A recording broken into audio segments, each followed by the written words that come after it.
nos primórdios do século XIX, na América do Norte, um fervor religioso tomava conta dos corações dos cristãos de todas as vertentes.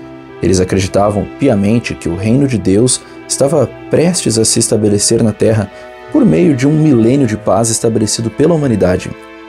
Esse sentimento não surgiu do nada. Vários eventos marcantes contribuíram para alimentar a crença. O primeiro deles foi o terrível terremoto de Lisboa em 1755, que despertou a mente de muitas pessoas para o tema do fim do mundo. Olá, essa é uma série que se propõe em abordar a historicidade profética do movimento milerita e a origem da Igreja Adventista do Sétimo Dia. Eu me chamo Felipe Dávila. Me acompanhe nessa jornada.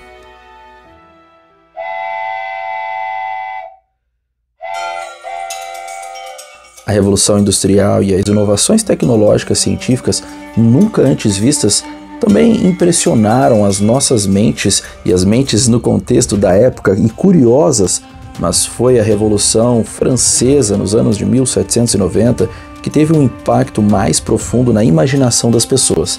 As revoltas sociais e políticas que aconteciam naquele contexto e naquele período remetiam às descrições bíblicas sobre o tempo do fim. Todas essas ocorrências despertaram o interesse pelo estudo das profecias do livro de Daniel e Apocalipse. O final do século XVIII e o início do século XIX foram testemunhas de uma enxurrada de livros publicados sobre o tema apocalíptico. É importante entendermos que os estudiosos da Bíblia, em particular no caso, concentraram-se nas profecias relacionadas ao ano de 1798. Esse foi o ano em que o Papa Pio VI foi capturado e aprisionado pelas forças de Napoleão Bonaparte, o que efetivamente enfraqueceu a autoridade papal em Roma.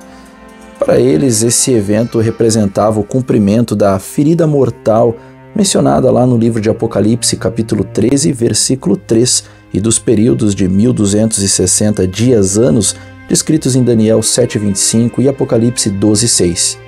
Essa descoberta se tornou uma referência sólida na cronologia bíblica e permitiu que os estudiosos se sentissem mais confiantes em relação às profecias que seguiam.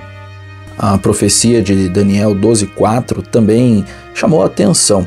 Ela dizia que o conhecimento se multiplicaria no tempo do fim e os eventos mundiais pareciam convencer muitos de que esse tempo havia chegado.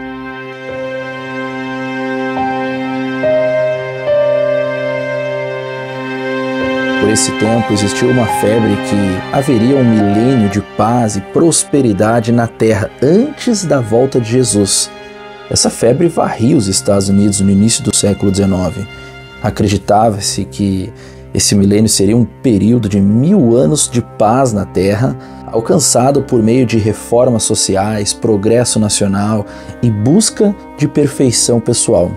Essa visão alternativa aos diversos movimentos de reforma característicos daquele período. Acreditava-se que os esforços humanos poderiam inaugurar esse reino milenar na Terra.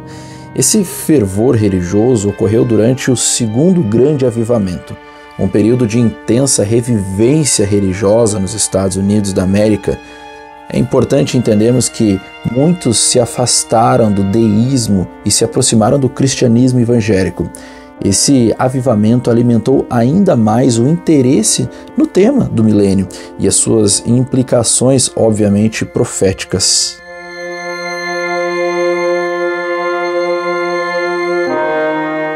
Contudo, ao final da década de 1830, o entusiasmo começou a esfriar. A depressão econômica de 1837 e outros desastres naturais levaram muitos a duvidar do progresso humano e de suas capacidades. Foi nesse contexto que a mensagem de Guilherme Miller, guarde este nome, ganhou força. A sua convicção, baseada no estudo meticuloso das profecias bíblicas, era de que a segunda vinda de Cristo seria por volta da década de 1840. Os cristãos de todas as correntes religiosas tinham uma forte convicção de que o reino de Deus estava prestes a chegar. Vários acontecimentos reforçaram essa ideia. Eu vou citar aqui alguns deles. O primeiro deles é o devastador terremoto de Lisboa, em 1755. Ele despertou muitas mentes para o assunto do fim do mundo. Também temos, em segundo lugar, a Revolução Francesa, ocorrida na década de 1790, também os levantes sociais e políticos da época que pareciam ecoar as descrições bíblicas dos tempos do fim, levando a muitas mentes às profecias de Daniel e Apocalipse. Também temos, não menos importante, mas por último, a Revolução Industrial, que trouxe inovações científicas como nunca vistas antes.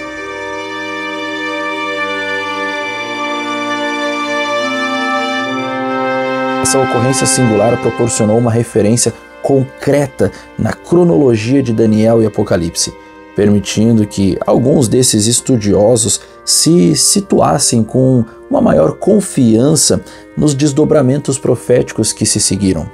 Os estudiosos da Bíblia acreditavam ter, a partir desse evento, um ponto fixo na cronologia de Daniel e Apocalipse. Alguns deles estavam seguros de que agora podiam se localizar na cronologia profética bíblica que até então se desdobrava. Muitos sugeriram que a profecia de Daniel 12:4 estava se cumprindo como nunca antes. Os estudiosos da Bíblia literalmente esquadrinharam as profecias de Daniel enquanto buscavam uma compreensão mais clara dos eventos finais. A crença no cumprimento de Daniel 12:4 e a descoberta profética dos 1260 dias-anos de Daniel 7:25 encorajaram os estudantes de profecia das profecias do contexto a continuar as suas empolgantes explorações. Eles logo se depararam com a profecia dos 2300 dias de Daniel 8:14, que diz até 2300 tardes e manhãs e o santuário será purificado.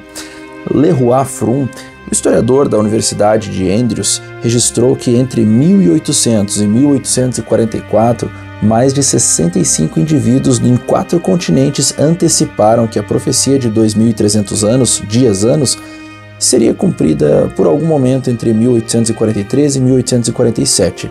Embora houvesse um acordo quanto ao período em que a profecia se cumpriria, havia também diversas opiniões sobre qual o evento aconteceria ao seu término.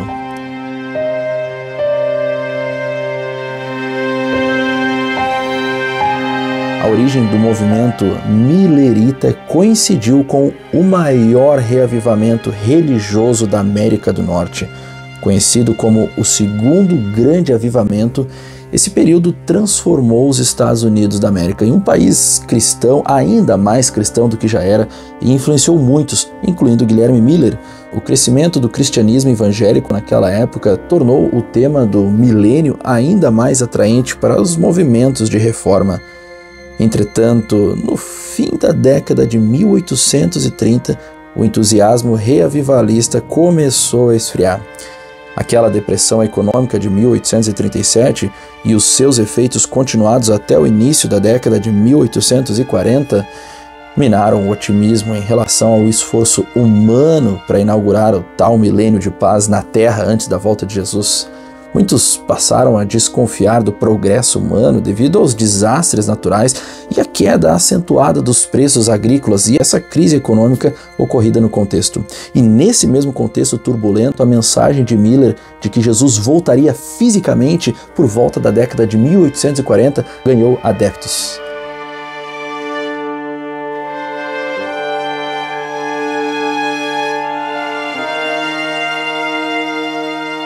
O entusiasmo da mensagem cresceu consideravelmente entre 1838 e 1839. Os preços agrícolas atingiram o ponto mais baixo por volta de março de 1843, coincidindo com o auge do millerismo. A doutrina millerita encontrou eco em pessoas que estavam em busca de respostas para suas vidas e para a sociedade no contexto geral. Assim, durante as décadas de 1830 e 1840, Guilherme Miller e outros pregadores receberam inúmeros convites para realizar reuniões de reavivamento em várias denominações evangélicas. Os pastores viam em Miller uma figura que poderia reacender o ânimo evangelístico enfraquecido do segundo grande avivamento. Por isso, o millerismo foi visto por alguns estudiosos como a consequência final desse segundo reavivamento religioso. O adventismo millerita nasceu com a convicção de que a segunda vinda de Cristo estava próxima e eles tinham a responsabilidade pessoal de advertir o mundo sobre esse evento iminente.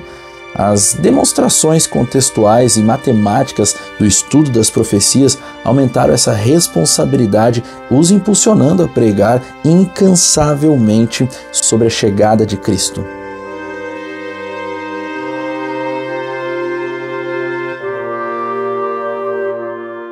Guiado por uma curiosidade e uma profunda sede de sinceridade e compreensão, Miller embarcou em uma jornada de estudo minucioso das profecias bíblicas, especialmente dos livros de Daniel e Apocalipse.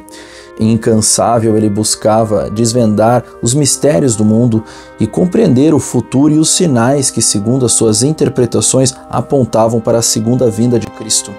Assim, com a sua convicção e entusiasmo e sinceridade, ele lançou as bases do movimento millerita, que se propagaria por toda a nação. Essa série continuará, e se de alguma maneira ela acrescentou algo em você, compartilhe esse vídeo para que mais pessoas tenham acesso a essa verdade. Que Deus abençoe você e a sua família.